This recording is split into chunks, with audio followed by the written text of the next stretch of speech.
debe ser acá.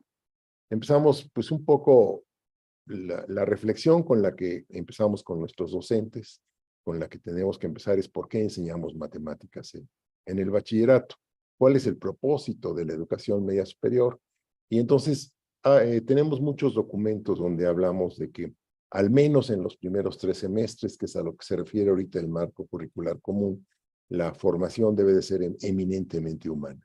Es decir, todo el trayecto desde preescolar hasta pues, al menos el 3er semestre debe de ser eminentemente humana. Estamos formando seres humanos y entonces pues las matemáticas qué función deben de cumplir en esta formación de estos seres humanos. Y bueno, lo que podemos decir es estamos viviendo dos graves crisis, no es nada más este país, es un movimiento, son crisis mundiales, pero tenemos una crisis de valores, es decir, los jóvenes ya tienen ahorita otros valores y además en muchos casos ni siquiera tienen una escala de valores con las cuales trabajar. De hecho, la definición de éxito para muchos de ellos es cuánto dinero has ganado, cuánto dinero produces, etcétera. Y eso tiene muchísimos problemas en la formación de ellos. Y tenemos una crisis académica, es decir, lo que ya sabemos de este país es que nuestros jóvenes al término del bachillerato, el 50% o más, solamente pueden resolver problemas de matemáticas en donde se involucre una sola operación y con números enteros. Entonces tenemos, podemos llamarlo un área de oportunidad o tenemos una gran responsabilidad los docentes y las docentes en el trabajo con la formación humana de estos jóvenes y en función de eso es que estamos pensando en la educación y aquí como lo dice Jean-Jacques Rousseau, es que destina a mi discípulo a la espada, a la iglesia o a la abogacía, poco me importa. Antes de la vocación de sus padres, la naturaleza le llama a la vida humana. El oficio que quiero enseñarle es el vivir. Entonces quiero hacer hincapié en estas frases porque esencialmente estamos considerando que tenemos que cambiar la manera de visualizar la formación de los jóvenes, que en general se habla mucho de formarlos para el trabajo, formarlos para la universidad o formarlos para que sirvan a la sociedad. Y lo primero que necesitamos es para poder servir a la sociedad, tienen que ser seres humanos, con todos los valores, con todo lo que implica y con un pensamiento crítico. Y lo que venimos también diciendo es algo que se lo atribuimos a Einstein, que es, si esperamos resultados distintos haciendo lo mismo, pues no va a pasar. Eso implicó en el caso de matemáticas en el bachillerato, cambiar la dirección, y cambiar la dirección fue cambiar hacia el pensamiento matemático. Es decir, si un chico olvida la fórmula de la ecuación de lo que sea, o olvida la forma en que se trabajan ciertas cuestiones ya que tradicionalmente eran propias del bachillerato, la verdad es que no pasa nada. Es decir, yo siempre hago el chiste ese que lo vi en el Facebook, que dice, un día más que no utilicé el trinomio cuadrado perfecto. Entonces, realmente lo que ellos necesitan, lo que con la criba del olvido le va a quedar al estudiante, es lo que hayamos hecho en su forma de pensar. Entonces, el gran cambio, y eso tiene mucho, es una implicación muy fuerte con nosotros, los docentes y las docentes, es un gran cambio en la perspectiva, en la forma, en la didáctica, en lo que estamos buscando desarrollar en nuestro joven. En nuestros jóvenes lo que queremos desarrollar es el pensamiento matemático, la forma de pensar, porque es la forma que le va a permitir tener un pensamiento crítico. Eso quiere decir que cuando estamos en nuestro salón de clase, vamos a tratar de estar observando, sí, los contenidos, pero fundamentalmente cómo va este joven desarrollando su forma de pensar. Entonces, una de las cosas que hicimos fue para hablar de las categorías del pensamiento matemático, para hablar del pensamiento matemático y para poderlo observar, o sea, para poder poner el hincapié en nuestros recursos didácticos y poder observar si nuestro joven va adquiriendo estas formas de pensar, lo dividimos en 4 categorías las actividades intelectuales que consideramos hace un matemático cuando está haciendo matemáticas. Entonces lo dividimos en 4 categorías. Estas 4 categorías pues son la procedural, los procesos de intuición y razonamiento, la solución de problemas y modelación, y la interacción con el lenguaje matemático. Entonces, es nuestro trabajo ahora, además de que obviamente no podemos hablar de pensamiento matemático sobre un conjunto vacío de contenido matemático. O sea, tenemos que tener un contenido matemático, pero ahora lo que vamos a tratar de observar en nuestro estudiante es que vaya adquiriendo estas formas de pensar.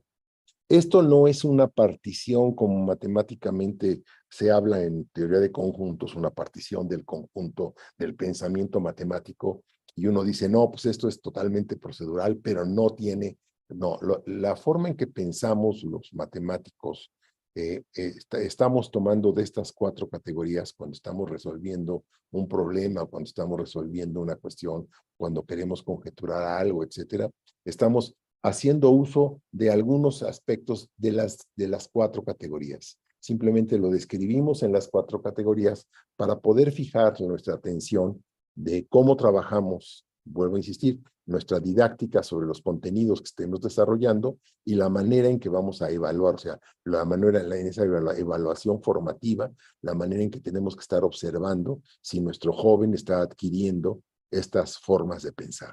Entonces, ¿qué es lo que tenemos? Bueno, pues el pensamiento matemático lo tenemos para poder hablar de él decimos, es ahorita la mejor manera que hemos encontrado para describir las actividades intelectuales que hacemos cuando hacemos matemáticas, ¿verdad? Y entonces simplemente tenemos estas 4 categorías, cada categoría tiene sus subcategorías. Por ejemplo, está la categoría procedural, que es la categoría que en general hemos favorecido en los cursos tradicionales de matemáticas del bachillerato, que son pues el que sepa resolver ecuaciones, el que sepa las fórmulas, etcétera. Todo eso corresponde a la categoría para procedural, y ahora lo que queremos es poner la atención también en las otras 3 categorías de las que estamos hablando, ¿verdad? Que son la solución de problemas y modelación, la interacción y el lenguaje matemático,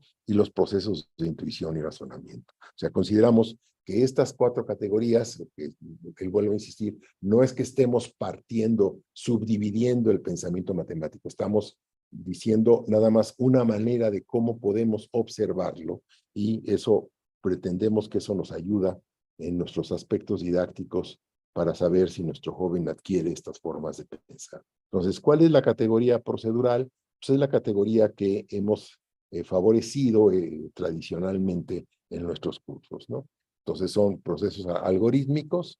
En la práctica tradicionalmente se vuelca sobre esas categorías. La acreditación se decide por un examen que va exactamente con esta categoría, ¿verdad? Y entonces ahora lo que vamos a buscar, además estamos agregando aquí los procesos de incertidumbre, porque es algo que nos parece muy importante para que el joven, de hecho, todos vivimos en la incertidumbre. Este COVID nos hizo tener más claridad de que siempre estamos viviendo, el ser humano vive en la incertidumbre y tiene que estar tomando decisiones con esa en ese tipo de vida que es la que llevamos.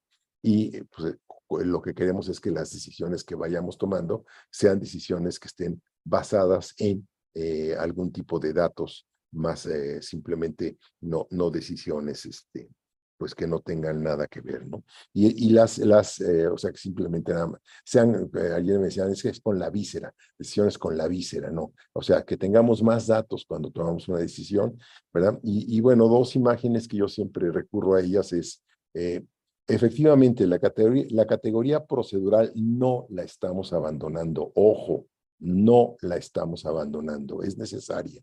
Si yo quiero tener un buen futbolista, un buen jugador de fútbol que quiere tirar a la chilena, pues tiene que tener una buena condición, entonces lo voy a poner a dar vueltas.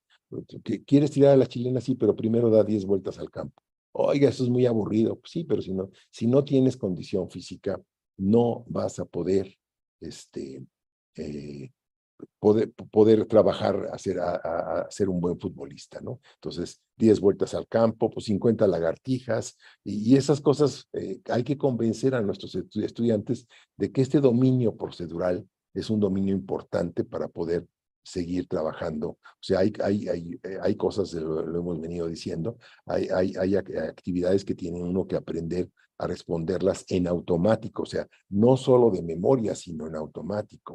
Si, por ejemplo, si yo quiero que un joven me diga qué números enteros, no sé, multiplicados me dan 12 y sumados me dan 7, si el joven no se sabe en automático las tablas de multiplicar de ida y vuelta, obviamente no va a poder resolver esa actividad rápidamente y el profesor pues va a seguir. Si el profesor de otra materia está despejando en una ecuación en física, por ejemplo, distancia y quiere despejar en la velocidad, pues obviamente el joven, si no sabe hacer estas cuestiones en automático, esta cuestión que es procedural en automático, se va a atorar y no va a saber, no va a poder atender lo que el profesor le dice, ¿no?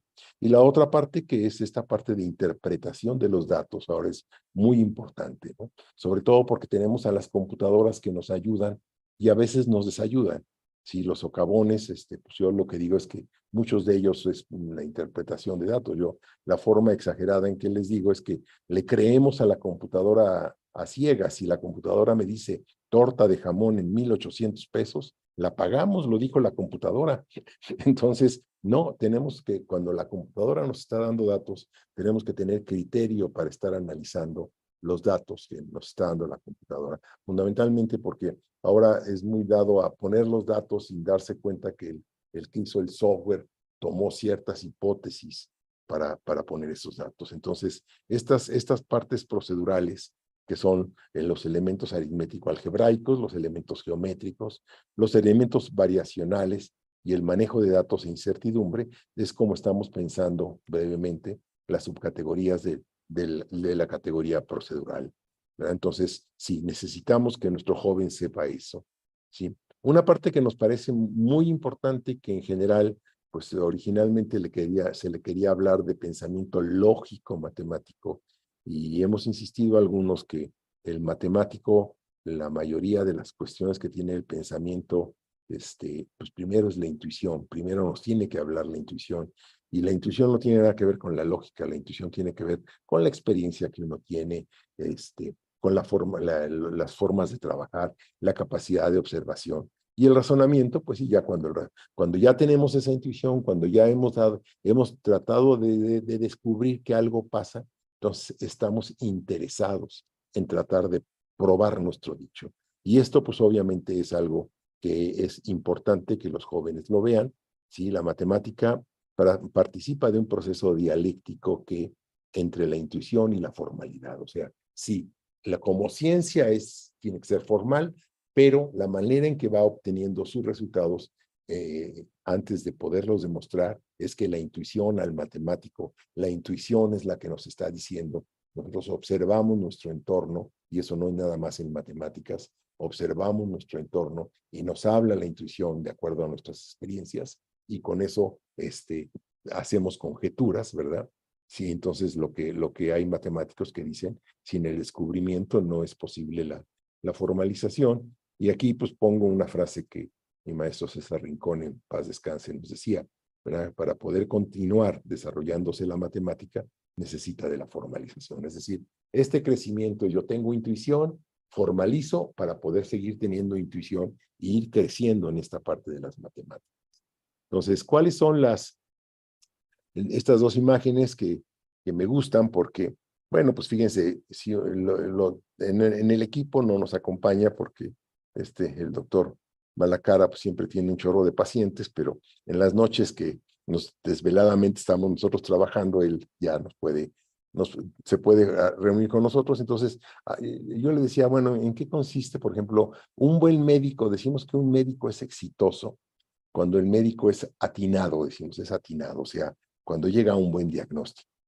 ¿Y qué hace un médico para llegar a un buen diagnóstico? Pues desde que entra el paciente ahí al cubículo donde está el médico, empieza a observarlo. Observa su caminar, observa, incluso el doctor Malacá dice, su olor, porque el olor es muy distintivo puede dar información sobre alguna enfermedad. Luego ya hace un interrogatorio, ¿verdad? Y ese interrogatorio, obviamente, él va decidiendo el camino de las preguntas que le va haciendo al paciente. Sí, hace una auscultación del paciente, a lo mejor pide ciertos análisis clínicos y con base en eso llega a una conjetura. Esa conjetura es el diagnóstico. O sea, usted tiene tal enfermedad, esa es una conjetura, ¿verdad? Y entonces, el buen médico, pues es el que aprende a observar, aprende, sí, claro, él dentro de su experiencia utiliza la estadística sin tener numeritos, ¿verdad? Pero dice, pues es que la mayoría, en este país, por ejemplo, si alguien llega enfermo del estómago con diarrea, pues si no se piensa en amibas, no estamos bien, no, el médico no está bien, ¿verdad? O sea, es una de las posibilidades, es amibas. Sin embargo, en muchos países de Europa no se piensa en amibas como una primera alternativa, ¿no? Y bueno, la otra parte que es cuando yo daba clase en el bachillerato, que llegaban estudiantes y me decían, yo voy para abogado, no necesito las matemáticas, pásenme. Y bueno, pues, ¿qué cosa es un juicio? Pues un juicio es, el abogado tiene que armar una argumentación con base en las leyes y en los casos que han causado jurisprudencia para hacer ver que su cliente tiene la razón. Y la argumentación por excelencia es la argumentación deductiva. Cuando un abogado arma una argumentación deductiva, no hay quien se la pueda tirar si está bien fundamentada, es decir, si está fundamentada en leyes y en casos que hayan causado jurisprudencia. Ya a mis estudiantes en la Facultad de Ciencias ahora les pedí que empezaran a oír, por ejemplo, con algo que es actual, los dictámenes de la Suprema Corte de Justicia, que empezaran a oír nada más, o sea, independientemente de cuál es su manera de pensar, les digo, oigan cómo se argumenta, cómo están argumentando la posición que cada uno de los jueces está tomando, ¿verdad? Y cómo cuando la argumentación es deductiva, pues es muy claro, ¿no? Entonces, las subcategorías, pues son la capacidad para intuir, la capacidad, luego el pensamiento intuitivo, no sé qué escribí, porque no, pues, a ver si puedo cerrar aquí las cámaras, ¿no? Ya, no, ya. La capacidad para observar e intuir, el pensamiento intuitivo, o sea, necesitamos el pensamiento intuitivo para llegar al pensamiento formal. Entonces, estas son a grosso modo, son las tres subcategorías en las que hemos dividido la capacidad de intuir y el razonamiento, ¿no? La segunda categoría. No me obedece por acá, es por acá. Entonces, la tercera categoría es la solución de problemas y modelación. Pues aquí podemos decir, a grosso modo, que pues para empezar, eso didácticamente sabemos que la definición de lo que es un problema es algo subjetivo. O sea, es la tarea con el sujeto que va a resolver la tarea. Si a un niño de primero de primaria les dicen calcula la raíz de 4, no le dicen nada. O sea, no es un problema para un niño porque pues la raíz cuadrada de 4 no le dice nada a un niño de primero de primaria, ¿verdad? Si a un problema para un niño de primero de primaria, a lo mejor tienes 5 dulces, te quito 2, ¿cuántos te quedan? Esa misma tarea para un niño de tercero o cuarto de primaria debe ser un ejercicio. Ya no es un problema, ya es un ejercicio. O sea, la relación entre la tarea y el sujeto es lo que hace que sea un problema o deje de serlo, hablando didácticamente. Entonces, esta parte, digamos, que decimos, enseñamos a través de problemas, pues es que estamos buscando tareas que además sean alcanzables. O sea, otra vez no les vamos a pedir calcula la raíz de 4 a un niño. Y eso es algo que tiene que ver con los aspectos didácticos que queremos ir desarrollando, ¿verdad? Y entonces, además, estamos buscando que no nada más aplique modelos matemáticos, sino fundamentalmente que trate de ir observando las variables que intervienen en un fenómeno. Y entonces, obviamente, el hecho de las variables que intervienen, pues depende de lo que yo me pregunto de este fenómeno, que es lo que yo quisiera resolver. Pero el identificar cuáles son las variables en un fenómeno es algo que es importante para los chavos, ¿no? Entonces, yo pongo como anécdota pues un ejercicio un problema que que se ha usado mucho en los cursos de cálculo diferencial, que es tienes una hoja cuadrada y con esa vas a cortarla en las esquinas para hacer una caja. Y la pregunta usual es, queremos la caja que tenga el volumen máximo. Y lo que yo he visto es que en general a los alumnos les dice, vamos a llamar X a la longitud del lado del cuadrito que voy a cortar. Y entonces, pues ya si el lado de mi hoja cuadrada es de 20 centímetros, pues ya voy a decir que lo que me queda es 20 menos 2X. En el momento en que ya decimos dónde está la variable, en ese momento didácticamente hemos perdido muchísimo. O sea, este ejercicio este problema lo hemos hecho incluso con jóvenes de primer año de facultad y ha sido importante, o sea, decimos, ahí abajo en la fábrica hay placas, vamos a hacer cajas, vamos a cortar para hacer cajas y las queremos de volumen máximo. Y lo primero que empiezan a descubrir es que sí, que hay que cortar un cuadradito en las esquinas para hacer los dobleces. Y eso ya, o sea, porque empiezan cortando rectángulos o haciendo cortes muy raros. O sea, el ordenar eso ya le implica que el joven esté tratando de hacer orden. Y luego ya el darse cuenta que tiene que ser un cuadradito y, por ejemplo, en trabajos que hemos hecho en salones de clase, algún alumno ha conjeturado, a mayor altura, mayor volumen. Uno dice, sí, síguele a ver con tus ojos. Y entonces gritan cuando dicen, ay, no, ya empezó a disminuir el volumen. Entonces, ¿qué está pasando? Y que llegan al modelo para resolver el problema. Y de hecho, por ejemplo, para primero de bachillerato en los SHs, una vez llevaron unos maestros unos lacitos ya previamente cerrados, lacitos de 20 centímetros, no me acuerdo, 20 centímetros, y les decía, con este lacito construye un rectángulo que tenga el área máxima.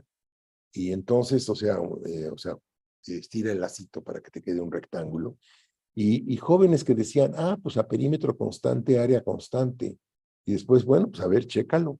Ay, no es cierto. Ok, no es cierto. Entonces, hay además respuestas chistosas de que algunos estudiantes dijeron, el área es máxima cuando el rectángulo es casi un cuadrado.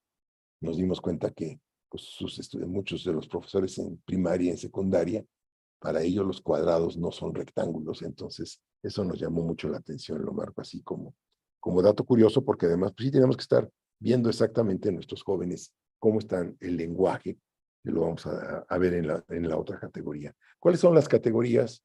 Pues el uso de modelos, la construcción de modelos, no esperamos que construyan modelos muy difíciles, ¿verdad? Pero estrategias heurísticas y ejecución de procedimientos no rutinarios. O sea, eso es lo que tenemos como las subcategorías. Y bueno, nuestra siguiente, la cuarta categoría es la interacción y el lenguaje matemático, ¿verdad? Esta categoría pareciera que no es tan importante, pero es sumamente importante.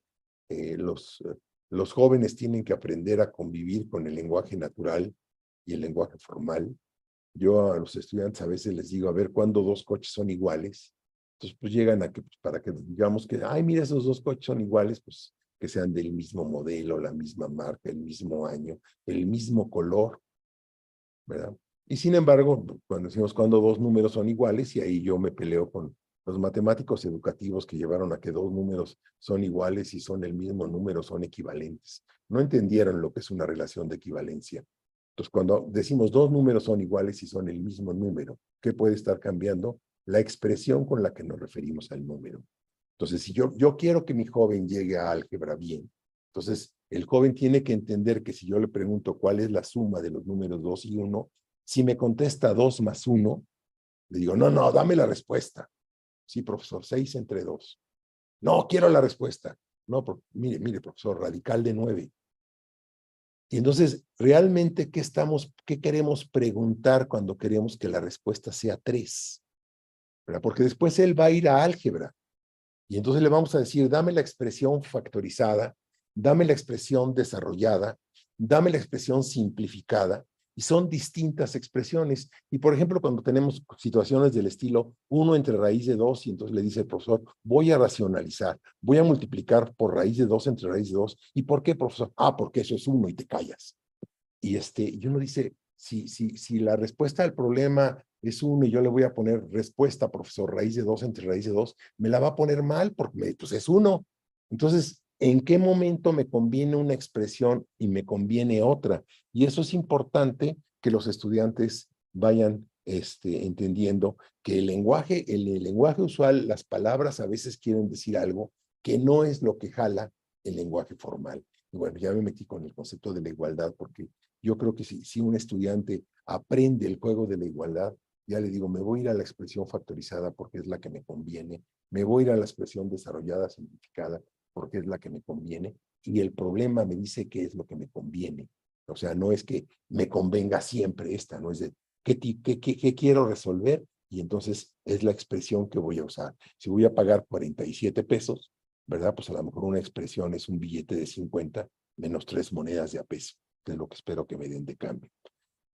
Bueno, y la construcción y socialización del conocimiento matemático entre los estudiantes, o sea, que entre ellos comuniquen ideas, que entre ellos platiquen, ¿verdad? Y vamos a pedirle que vamos nosotros, es obligación de nosotros los docentes, buscar que el, el lenguaje sea correcto, nosotros tenemos que hablar con corrección, pero no le vamos a pedir al estudiante, es como un niño chiquito, a un niño chiquito le vamos a hablar correctamente, pero vamos a tratar hacer un esfuerzo de entender lo que él nos quiere decir cuando todavía no puede hacer la pronunciación exacta.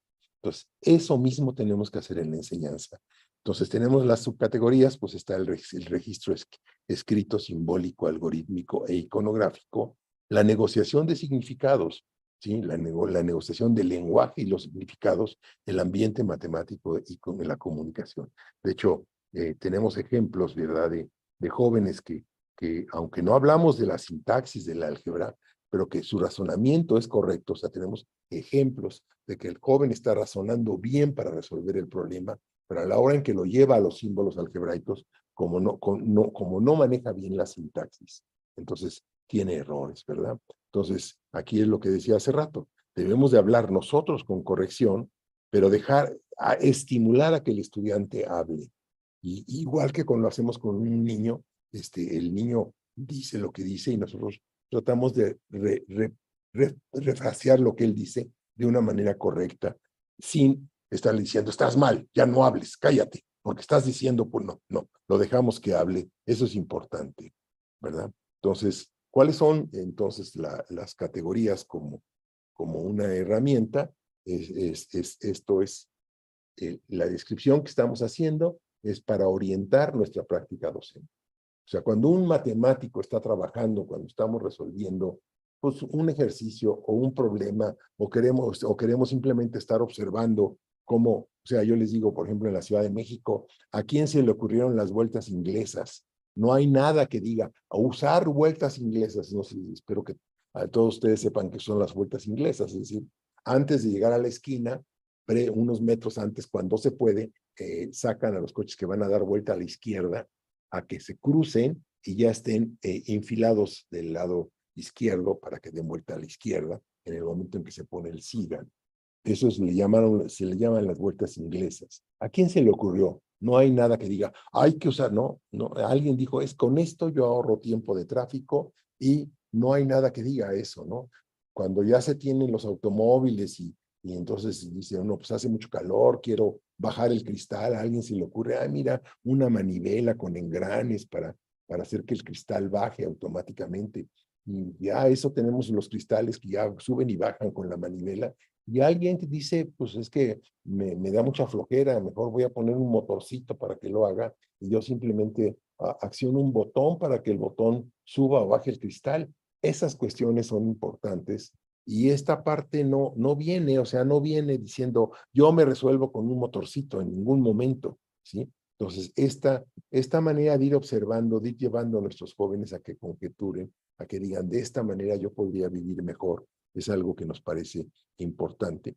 Y algo en lo que estamos poniendo mucho hincapié en este curso y que no es fácil, es la diferencia entre evaluación y acreditación. La evaluación debe ser formativa todo el tiempo y lo que tendremos que estar viendo es en qué momento esa evaluación lleva a un numerito. En general estamos acostumbrados, sobre todo los profesores de matemáticas, a que decimos evaluación y estamos pensando que el resultado tiene que ser un numerito. Y no, la evaluación, el resultado tiene que ser, pudiste resolverlo a la mitad, etcétera, ¿no? Para después llevarlo a un numerito, a lo mejor sí, porque tenemos que hacer un proceso de decisión de la acreditación de este joven. Pero de hecho, estamos viendo que si queremos ahora evaluar estas categorías, vamos a tener que imaginarnos que no es un examen de los exámenes tradicionales los que tenemos que hacer. Tenemos que hacer una evaluación continua y estar viendo cómo nuestro joven va creciendo, va adquiriendo estas formas de pensar. Entonces, es algo que no tenemos totalmente resuelto. No hemos encontrado artículos que hablen de evaluación formativa, evaluación sumativa, con esta manera de lo que queremos que nuestro joven adquiera. ¿Sí? Queremos que nuestro joven adquiera estas formas de pensar y no es fácil, ¿no? Y la otra cosa que queremos manifestar claramente es algo que nos parece importante, que la evaluación depende del nivel educativo, ¿verdad? Entonces aquí ponemos el ejemplo de que si un estudiante de bachillerato se le olvida dónde está el apéndice, pues a lo mejor hay que bajarle un punto, ¿verdad? Sí, no merece reprobar. Si a un médico se le olvida dónde está el apéndice, hay que quitarle el permiso para que sea médico.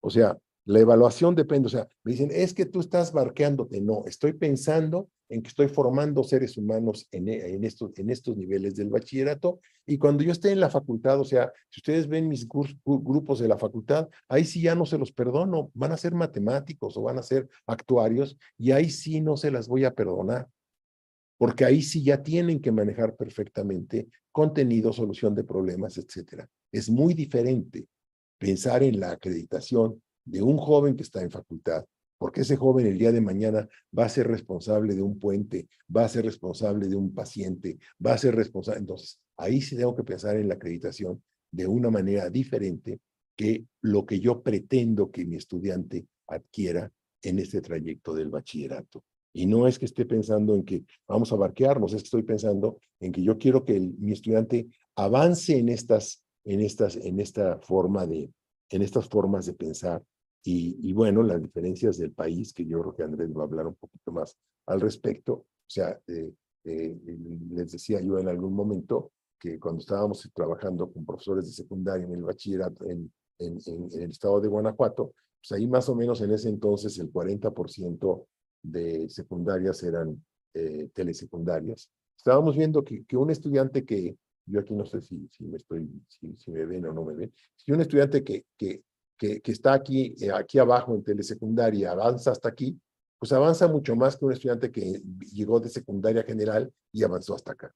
O sea, el crecimiento, pues depende de dónde está saliendo nuestro estudiante. Andrés va a hablar un poquito de los aprendizajes de trayectoria, y entonces es este juego de las progresiones el que nos va a permitir, ¿verdad? No estamos hablando de la competencia, estamos hablando de que nuestro estudiante vaya progresando. No son las progresiones como progresiones aritméticas o progresiones geométricas. El nombre de progresiones tiene que ver con esta manera en que el estudiante va adquiriendo estas formas de pensar, que es en lo que queremos poner, poner ahora el hincapié. Y bueno, simplemente y hacer el hincapié en que en general estamos acostumbrados a una manera de evaluar procedural, y que entonces ahora tenemos que estar buscando otros elementos para hacer nuestra evaluación, y además no toda evaluación es sujeta de un numerito, ¿sí? Entonces, uno tiene que hablar, estamos en un proceso muy complejo, que es el proceso, no, en general no es fácil decir cuando alguien aprende, cuando alguien tiene esta cualidad o no, ¿sí? Y entonces, esta parte de complejidad, o sea, si yo le digo a un niño de primero de primaria, ¿qué observas? Pues de acuerdo a su desarrollo intelectual, a lo mejor observa algo que ya es trivial para un estudiante de secundaria o para un estudiante de, de bachillerato. Y aquí anoté porque me acuerdo mucho de una jovencita cuando hace muchos años yo daba clases en bachillerato, primero de prepa. En ese entonces todavía los programas se empieza con los números naturales, sigue a los enteros, a los racionales, a los reales. Yo me acuerdo que yo de los naturales a los enteros y a los racionales lo motivé pues, diciendo que quería que ciertas ecuaciones tuvieran solución. Quiero que la ecuación 3 más x igual a 1 tenga solución. No tiene solución en los naturales. Bueno, voy a buscar que tenga solución. Entonces llegaba a los enteros. Muy intuitivamente no me metía yo en situaciones formales de que salía yo del conjunto. Sí les platicaba porque en esa época se enseñaban conjuntos, el conjunto universal. Entonces yo decía, tengo que garantizar que salgo de mi conjunto universal, que son los naturales, para llegar a los enteros y que no estoy perdiéndome en la teoría, de la teoría de conjuntos. Bueno, pero se los dejaba así muy, nomás a oídas. Cuando llegamos a los reales, que ya pues de los racionales a los reales, la técnica es muy diferente, me metía yo con números decimales, y entonces en algún momento ya metí ecuaciones de segundo grado, y en algún momento empecé a analizar el discriminante de la ecuación. Entonces empecé a ver que si el discriminante era negativo, la ecuación no tenía solución. Entonces una alumna me dice, oye Alejandro, pues hagamos un conjunto donde esas cosas tengan solución. Me volteé yo y le dije, ¿tú has oído hablar de los números complejos? ¿Qué es eso? O sea, esta chava había de hecho asimilado la forma de ir creciendo y esta chava ahorita es una investigadora que trabaja en biología, no en matemáticas. O sea, es realmente si hacemos una buena labor con nuestros estudiantes, yo creo que podemos lograr mucho y es la invitación que les queremos hacer. Entonces, bueno, algo que yo he venido insistiendo cuando fui presidente de la Sociedad Matemática Mexicana, pues hablaba del talento matemático de muchos jóvenes y siempre he dicho talento que no se cultiva es talento que se pierde y de hecho, pues alguna socióloga me dijo que lo cultivan las fuerzas del mal. Pero de lo que estoy convencido después de esos años en que fui presidente y me puse a estudiar psicología y cosas por el estilo, estoy convencido que todos tenemos un talento, todos. ¿Sí? No estoy diciendo que todos, que el talento de todos sea la matemática, todos tenemos un talento. Y exactamente en esta trayectoria humana, lo que tenemos que el sistema educativo nos debe de ayudar a encontrar el talento y a potenciar. O sea, este es el gran reto, porque si el joven encuentra el talento para el que es bueno, le va a poner pasión, porque si no hay pasión, no avanza.